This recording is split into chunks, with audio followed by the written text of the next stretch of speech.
వాళ్ళ మీద ఇబ్బందులకు గురి చేస్తారు ప్రభుత్వ ఉద్యోగులని అని చెప్పి కాము ఉన్నాం. కానీ ఈరోజు చూస్తే చేదాటిపోతూ ఉంది. అసలు ఉద్యోగులు ఏ రాజకీయంగా ఇన్వాల్వ్మెంట్ లేకపోయినా వాళ్ళ సమస్యల గురించి వాళ్ళు మాట్లాడుతూ ఉంటే వాళ్ళ మీద ఏదో రాజకీయ ఒత్తిడి ఉంది అని చెప్పి అపవాదం వేసి ఉద్యోగులంటే ఒక ప్రజలలో చులకన భావన వచ్చేటట్లు మీరు గింతే శాతం 2% వాళ్ళు 98% వాళ్ళని డామినేట్ చేస్తారన్నట్లు మాట్లాడడం, వాళ్ళని గొంతు నొక్కేయడం, ఇచ్చిన ఏ ఒక్క హామీని నెరవేర్చకుండా రిటైర్డ్ అయిన ఉద్యోగులు ఒక్కొక్కరు బాధతో గుండె కలిగి చనిపోతున్నారు, వైద్యం అందక చనిపోతున్నారు.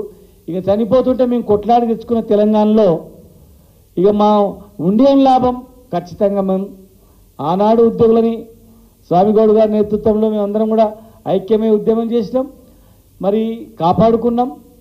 తెలంగాణ వచ్చిన 10 సంవత్సరాల్లో కూడా 40,000 మందికి ప్రమోషన్లు ఇప్పించుకున్నాం. 2 పిఆర్సీలు గంట లోపలనే 43, 30, 73% పిఆర్సీ ఇప్పించుకున్నాం. దేశంలో ఎక్కడ లేనటువంటిది ప్రైవేటు ఉద్యోగులకు కూడా, కాంట్రాక్ట్ ఉద్యోగులకు కూడా 30% పిఆర్సీ ఇప్పించుకున్నాం. చాలా డిపార్ట్మెంట్లలో ఉద్యోగ భద్రత ఇచ్చినాం. పర్మనెంట్ చేద్దామనుకుంటే కూడా కోర్టు కేసుల వల్ల ఆగిపోయినా సమానంగా ప్రభుత్వ ఉద్యోగులకు సమానంగా ఇప్పించుకున్నాం.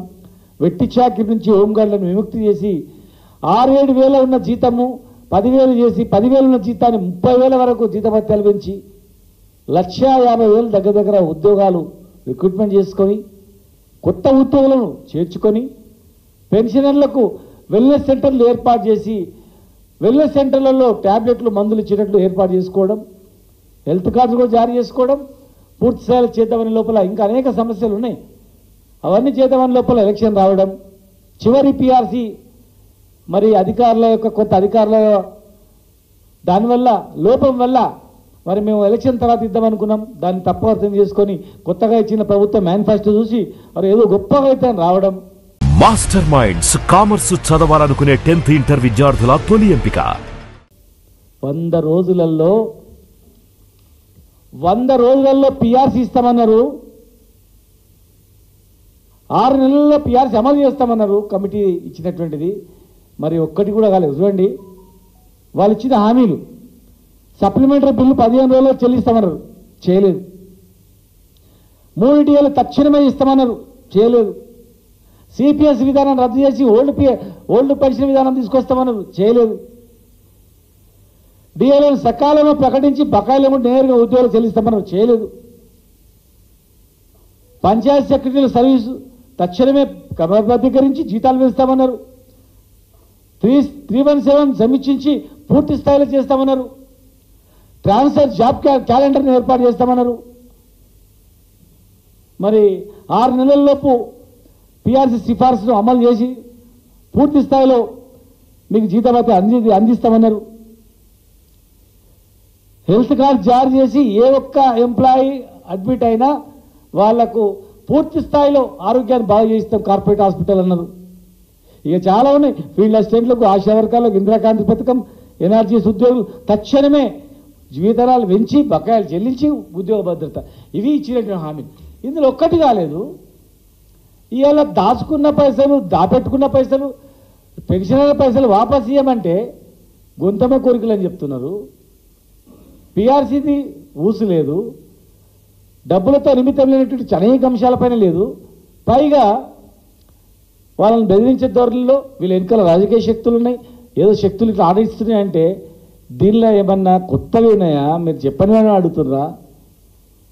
దయచేసి ఉద్యోగ మిత్రులారా, రిటైర్డ్ పెన్షన్ ఉద్యోగులారా, మీరు ఎవరు లేరని అనుకోకండి. మీ వెనుక మేము ఉన్నాం. నాడు ఉద్యమాన్ని నడిపించినాం. కేవలం ఉద్యోగుల ఉద్యమమే కాదు, ఇది మేమందరం కూడా political joint action committee, Congress party, new democracy party, కొద్ది రోజులు టీడీపీ పార్టీ, మన పార్టీ, బీజేపీ పార్టీ, అనేక పొలిటికల్ పార్టీలతో ఉన్నటువంటి పొలిటికల్ జాయింట్ యాక్షన్ కమిటీకి మేము ఇక్కడ కో చైర్మన్లుగా, కన్వీనర్లుగా ఉండి తెలంగాణ ఉద్యమాన్ని నడిపే వాళ్ళం. కేవలం ఉద్యోగుల సమస్య పరిష్కారం కాదు, రాష్ట్ర సాధనలో ప్రముఖ పాత్ర పోషించినటువంటి సకల జనుల సమ్మె, సహాయ నిరాకరణ, సంసద్ యాత్ర, సాగర హారం, మిలియన్ మార్చ్, అనేక ఉద్యమాలు చేసి జైళ్ళలోకి వెళ్ళి కేసులు పెట్టించుకొని హత్యాయత్నం పాల్పడడానికి సిద్ధమైన కూడా భయపడకుండా ప్రజల పక్షాన పోరాటం చేసి తెలంగాణ తేవడంలో కేసీఆర్ గారి నాయకత్వంలో జరిగిన పోరాటంలో ప్రముఖ పాత్ర పోషించిన వాళ్ళం మేము. తెలంగాణ రావడానికి కారకులైన వాళ్ళం మేము. తెలంగాణ రావడానికి కారకమైనటువంటి అనేక క్రియాశీలకమైనటువంటి ఉద్యమాల్లో మేమందరం కూడా సుధాకర్ నగర్ నుంచి మొదలుకుంటే అందరం పాల్గొంచుకునే వాళ్ళం. చాలామంది కాంగ్రెస్ నాయకులు కొంతమంది మాట్లాడుతూ ఏదో ఉద్యోగ నాయకులు, ఉద్యోగ సంఘ నాయకులు, ఉద్యోగ సంఘ నాయకులు అనేది 30 ఏళ్ళు చేసినాం. తెలంగాణ ఉద్యమం స్టార్ట్ కాగానే ఉద్యోగులను ఐక్యం చేసి అక్కడ పక్కన పెట్టుకొని పొలిటికల్ జాయింట్ యాక్షన్ కమిటీని మొత్తం ప్రముఖంగా నడిపిన వాళ్ళం మేం. మాస్టర్ మైండ్స్ కామర్స్ చదవాలనుకునే 10th ఇంటర్ విద్యార్థుల తొలి ఎంపిక. ఢిల్లీ నుంచి గల్లీ వరకు అనేక ఉద్యమంలో డైరెక్ట్గా పాల్గొనేటువంటి వాళ్ళం మేము. ప్రాణాలు సైతం భయపడకుండా జైలుకి వచ్చిన వాళ్ళం మేము. కేవలం ఏదో ఉద్యోగుల సమస్య, ఉద్యోగ సంఘ నాయకులు ఏదో మాకేదో పోస్టులు వచ్చినాయి అయిపోయింది అనుభవించిన మేము రాష్ట్రం తెచ్చిన వాళ్ళమే. అన్నిటికీ మాకు హక్కు ఉంటుంది. మేము బతికున్నంత వరకు ఇక్కడ ఉన్న వాళ్ళందరికీ మాకు హక్కు అది. ఖచ్చితంగా మేము ఉద్యోగులని చిన్న చూపించిన ఊరుకోం, రిటైర్డ్ ఉద్యోగులను పట్టించుకోకుండా ఊరుకోం. తెలంగాణ ప్రజానికానికి ఎవరికి అన్యాయం జరిగినా ఖచ్చితంగా రాష్ట్రం తెచ్చిన మేము కనుక మేము ముందుంటాం, స్పందిస్తాం, చేస్తాం. ఉద్యోగులారా, రిటైర్డ్ ఉద్యోగులు కొంతమంది చనిపోతున్నారు, మీరు భయపడకండి, చనిపోకండి, ధైర్యపడకండి. మేమున్నాం. మేము తొందరలోనే మరి మేము అందరం కలిసి మాట్లాడుకునే సమావేశం కూడా ఏర్పాటు చేస్తాం. డైరెక్ట్గా ముఖ్యమంత్రి గారే ఈ సమస్యను పరిష్కారం చేయాలి. మంత్రుల కమిటీ ఉన్న తర్వాత ఇమ్మీడియట్గా మళ్ళీ ఆఫీసర్ల కమిటీ ఏమిటి? మంత్రుల కన్నా ఆఫీసర్లు ఎక్కువనా? 3 మంత్రుల కమిటీ వేసిన తర్వాత నెక్స్ట్ ముఖ్యమంత్రి కమిటీ ఉంటుంది, కానీ ముఖ్యమంత్రి అయితే పిలుచుకొని ఉంటుంది. కానీ రివర్స్లో కింద వచ్చి 3 ఐఏఎస్ ఆఫీసర్లను కమిటీ వేసిందంటే మంత్రులను అవమానపరిచినట్లే. ఇది కేవలం కాలయాపన చేసి కాలయాపనకు ఉపయోగపడుతుంది. సరే, ఎవరైతే వారం రోజులు టైం ఇచ్చారు కదా, నమ్మకం ఉన్నోళ్ళు పోండి, మరి వారం రోజుల్లో పరిష్కారం చేయండి. వారం రోజులలో పరిష్కారం చేయకుండా మంత్రుల కమిటీ ఇచ్చిపెట్టుకొని మరి ఆఫీసర్ల కమిటీ దగ్గర పోయి పరిష్కారం చేయకపోతే మరి ఎవరు బాధ్యత తీసుకుంటారో ప్రజలకు ఉద్యోగులు చెప్పాల్సిన అవసరం ఉంది. ఖచ్చితంగా ముఖ్యమంత్రి గారు కల్పించుకోవాలి. వాళ్ళని బెదిరించినా వాళ్ళని ఏమైనా చేసినా ఖచ్చితంగా మంచి పద్ధతి కాదు. ప్రభుత్వ ఉద్యోగులు మేము ఎప్పుడు కోరుకోం సమ్మె చేయాలి, వాళ్ళకి నష్టం జరగాలని. ప్రభుత్వం మంచిగా నడవాలి, సంక్షేమ పథకాలు మంచిగా నడవాలి, ప్రభుత్వం సాఫీగా అవ్వాలి, మా ఉద్యోగుల సమస్యలు కూడా సాఫీగా జరగాలి. వాళ్ళని బెదిరించి అన్యాయం చేసి ఏదో కేసులు పెట్టి భయపెట్టిస్తామంటే కాదు, ఊరుకునే ప్రసక్తే లేదు.